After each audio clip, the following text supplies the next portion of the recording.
క్రీస్తునందున్న ప్రియులకు ప్రేమతో వందనాలు తెలియజేస్తున్నాను. జూన్ నెల 1వ తేదీ 2025. ఈరోజు దేవుడు మనకు చేస్తున్న వాగ్దానం ఏమిటనగా కీర్తనల గ్రంథము 34వ కీర్తన 17వ చరణం. నీతిమంతులు మొరపెట్టగా యెహోవా ఆలకించును, వారి శ్రమలన్నిటిలో నుండి వారిని విడిపించును. ఆమేన్.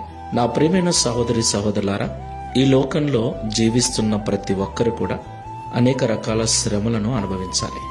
మరి ముఖ్యంగా యేసు ప్రభువును నమ్ముకొని నీతిమంతులుగా జీవిస్తూ ఎవరైతే భక్తి చేస్తూ ఉన్నారో, నిజ క్రైస్తవులుగా జీవిస్తూ ఉన్నారో, నామకార్థపు భక్తి కాకుండా, పైకి భక్తి కాకుండా, విశ్వాసముతో కూడిన నీతిని, క్రియలతో కూడిన నీతిని కలిగి ఎవరైతే యేసు ప్రభువును వెంబడిస్తున్నారో వారు తప్పకుండా శ్రమలు పొందుతారని ప్రభువే చెప్పాడు.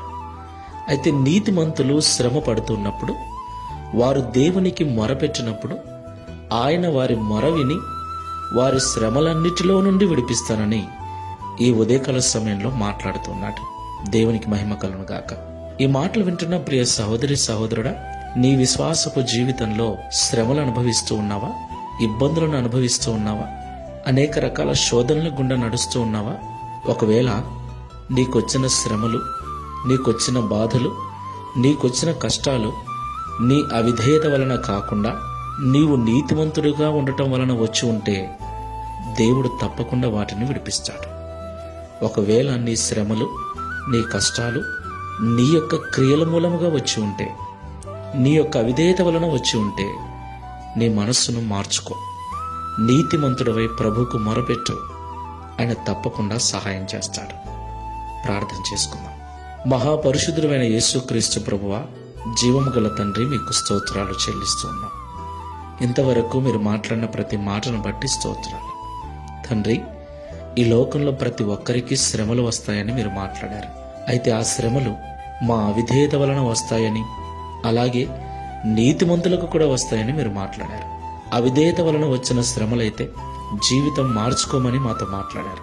ఒకవేళ నీతిమంతులుగా మేము జీవించటము ద్వారా, యథార్థంగా మేము జీవించటము ద్వారా శ్రమ పడుతూ ఉంటే, నీకు మేము మొరపెట్టినట్లయితే మా మొరను మీరు ఆలకించి మాకొచ్చిన శ్రమలన్నిటిలో నుండి విడిపిస్తానని మాతో మాట్లాడారు. కాబట్టి ప్రభువా, మేము శ్రమ వచ్చినప్పుడు ఇది మా అవిధేయత వలన వచ్చినదా, లేకపోతే నీతిమంతుడిగా ఉండటం వలన వచ్చినదా అని గ్రహించుకొని దానికి అనుగుణంగా మా జీవితాన్ని మార్చుకొని నీ సన్నిధిలో నీతిమంతులముగా మొరపెట్టుటకు సహాయం చేయమని, తద్వారా ఈ దిన వాగ్దానమును మా అందరి జీవితంలో నెరవేర్చి మీ నామమును మహిమపరచుకునమని. నా తండ్రి, గడిచిన మాసమంతయు కాపాడిన మీ కృపను ఈ జూన్ మాసమంతా కూడా మాతో ఉంచి నడిపించి మీ నామమునకు మహిమకరంగా మా జీవితాలను ఆశీర్వదించుమని యేసు నామములో ప్రార్థిస్తున్నాము తండ్రి. Amen. Praise the Lord. God bless you.